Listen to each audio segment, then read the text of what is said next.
आज हम गंगा नदी के बिल्कुल हृदय में उतरेंगे। ये सिर्फ एक नदी या भौगोलिक आश्चर्य नहीं है, बल्कि मानव सभ्यता के एक बेहद दिलचस्प विरोधाभास, एक पैराडॉक्स है। और इसे समझना सच में बहुत आवश्यक है, क्योंकि ये नदी हमारे इतिहास और वर्तमान का एक ऐसा अनूठा संगम है जिसे जानना सबके लिए जरूरी है। तो सबसे बड़ा सवाल ये उठता है कि आखिर इस धरती पर सबसे ज्यादा पूजी जाने वाली नदी आज सबसे ज्यादा खतरे में पड़ी नदियों में से एक कैसे बन गई। मतलब एक तरफ तो हमारे दिलों में इसके लिए अपार श्रद्धा है, सदियों से पूजा जा रहा है इसे, और दूसरी तरफ इसकी भौतिक वास्तविकता एकदम भयानक है।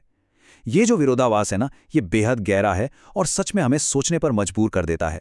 भाग 1, जीवन की नदी, एक विशाल नदी का मापन। आइए इस महान नदी प्रणाली के आकार और भौगोलिक विशालता पर एक नजर डालते हैं। 40 करोड़ यानी 400 मिलियन लोग, ये सिर्फ एक नंबर नहीं है, ये अपने आप में एक पूरी कहानी है। गंगा का जो बेसिन है वह एक बहुत ही विशाल और उपजाऊ क्षेत्र है, जो इन 40 करोड़ लोगों की कृषि और आर्थिक जीवन रेखा है। सोचिए, इतनी बड़ी आबादी का खाना, उनकी आमदनी और रोजमर्रा की जरूरतें, सब कुछ इस एक नदी के पानी पर निर्भर करता है। यह धरती पर सबसे घनी आबादी वाले नदी बेसिनों में से एक है। अगर इसके रास्ते की बात करें तो पश्चिमी हिमालय के बर्फीले शिखरों से शुरू होकर भारत और बांग्लादेश के विशाल मैदानों को पार करती हुई गंगा बे ऑफ बंगाल तक लगभग 2525 किलोमीटर का लंबा सफर तय करती है।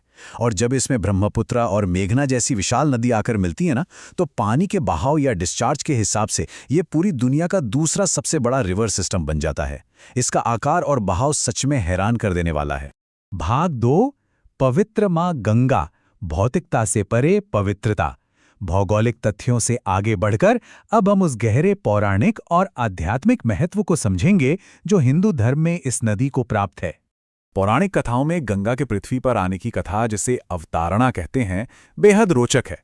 ऐसा माना जाता है कि सबसे पहले भगवान विष्णु के पैर के अंगूठे से स्वर्ग की सीमा में एक छेद हुआ और वहां से ये नदी आकाशगंगा या मिल्की वे के रूप में बही। फिर इसके प्रचंड वेग से धरती को तबाह होने से बचाने के लिए भगवान शिव ने इसे अपनी जटाओं में समेट लिया। यही कारण है कि गंगा को कोई आम नदी नहीं, बल्कि साक्षात एक देवी माना जाता है, जो स्वर्ग से सीधे धरती पर आई हैं। और सिर्फ जीवन ही नहीं, इस नदी को मृत्यु के बाद मुक्ति का सबसे बड़ा मार्ग भी माना जाता है। महाभारत में एक कथा आती है कि यदि किसी की एक हड्डी भी गंगा जल को छू ले तो उसे स्वर्ग प्राप्त होता है। वाहिका नाम के एक पापी व्यक्ति की कथा इसी विश्वास को और पुख्ता करती है। वाहिका अपने बुरे कर्मों की वजह से नरक जा रहा था, पर एक गिद्ध ने गलती से उसकी हड्डी गंगा में गिरा दी और नतीजा, उसे नरक के बजाय सीधे स्वर्ग की प्राप्ति हुई। और यहीं पर आता है इस चर्चा का सबसे अहम मोड़, जहां दो बिल्कुल अलग वास्तविकताओं का टकराव होता है। एक तरफ इसका आध्यात्मिक रूप है, जहां गंगा को पूरी तरह शुद्ध माना जाता है, जो कई जन्मों के पाप धो सकती है। और ठीक इसके उलट इसकी भौतिक स्थिति यह है कि आज इसके पानी में बैक्टीरिया का स्तर सुरक्षित सीमा से 100 गुना से भी ज्यादा पाया गया है। एक तरफ अटूट विश्वास और दूसरी तरफ ये भयानक वास्तविकता, इन दोनों के बीच की खाई लगातार बढ़ती जा रही है। भाग 3, लुप्त होता इकोसिस्टम, गायब होते वन्यजीव। इस आध्यात्मिक विरोधाभास को समझने के बाद अब उस भयानक नुकसान की बात करते हैं जो सदियों के मानवीय विस्तार ने इस नदी प्रणाली पर किया है। अगर हम पीछे मुड़कर देखें तो हालात पूरी तरह बदल चुके हैं। 16वीं शताब्दी के ऐतिहासिक दस्तावेज बताते हैं कि गैंगेटिक मैदानों में कभी गैंडे और जंगली हाथी आज़ादी से घुमा करते थे। ये एक बेहद समृद्ध जंगल था। लेकिन आज इन अपर प्लेन्स का 95% से ज्यादा हिस्सा खेती और कंक्रीट के शहरों में बदल चुका है। वन्यजीवों के आवास पूरी तरह छीन लिए गए हैं और बाघ अब सिर्फ आखिरी हिस्से में, यानी सुंदरबंस के सघन डेल्टा में ही बचे हैं। इन सब के बावजूद गंगा की जैव विविधता आज भी आपको हैरान कर देगी। यहाँ मछलियों की करीब 140 प्रजातियां मिलती हैं, जिनमें आधी संख्या तो सिर्फ साइप्रिन फॉर्म्स की है और साथ ही सिलुरोफॉर्म्स और पर्सिफॉर्म्स भी यहाँ मिलते हैं। लेकिन दोस्तों, ये विविधता अब बहुत बड़े खतरे में है। इस क्षेत्र की एक सबसे दुर्लभ पहचान, गंगा रिवर डॉल्फिन, जिसे हमारे राष्ट्रीय जलीय जीव का दर्जा प्राप्त है, आज बेहद संकटाग्रस्त स्थिति में है। आवास छिनने और प्रदूषण के कारण उनकी संख्या अब घटकर मात्र 3000 के आसपास रह गई है। और ये फिगर्स इस चिंता को और भी गहरा कर देते हैं। 1960 के दशक में प्रयागराज में, जहां हर साल औसतन लगभग 425 मीट्रिक टन कार्प मछलियां पकड़ी जाती थीं, वहीं 2000 के दशक के शुरू होते होते ये आंकड़ा बुरी तरह गिरकर सिर्फ 38.5 यानी 38.5 मीट्रिक टन रह गया। जरा सोचिए, कुछ ही दशकों के भीतर आई ये तीव्र गिरावट साफ बताती है कि नदी का जलीय जीवन किस तेजी से दम तोड़ रहा है। भाग 4, प्रदूषण का संकट, ए क्राइसिस ऑफ कंटैमिनेशन। आइए अब उन असहज वास्तविकताओं का सामना करते हैं और देखते हैं कि आखिर ये जहरीला प्रदूषण आ कहां से रहा है।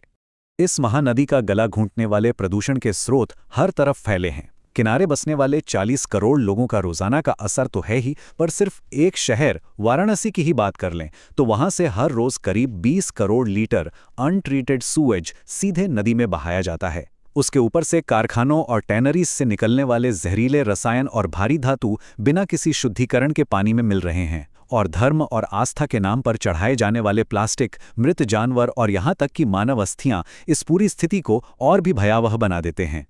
एक और चौंकाने वाला आंकड़ा आपको जानना चाहिए। वाराणसी के बहाव के निचले हिस्से में पानी में प्रति 100 मिलीलीटर फीकल कॉलीफॉर्म बैक्टीरिया की संख्या 15 लाख मापी गई है।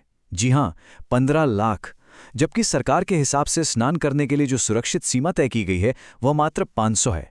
500 और 15 लाख, इन दोनों के बीच का ये डरावना अंतर साफ बताता है कि जल अंदर से कितना जहरीला हो चुका है। ऐसा नहीं है कि कोशिशें नहीं हुईं। 1985 में शुरू हुआ गंगा एक्शन प्लान उस समय तक दुनिया में किसी भी प्रदूषित नदी को साफ करने का सबसे बड़ा एकल प्रयास था। लेकिन खेद की बात यह है कि यह योजना पूरी तरह फेल हो गई।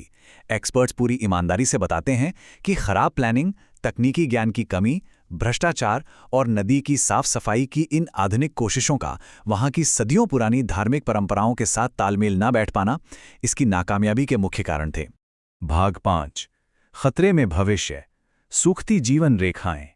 प्रदूषण और इन विफल नीतियों की चर्चा के बाद आइए आगे आने वाले आधुनिक खतरों पर नजर डालते हैं। इतिहास में इंजीनियरिंग के नाम पर इस नदी को लगातार बदला गया है और उसकी टाइमलाइन काफी कुछ बयान करती है।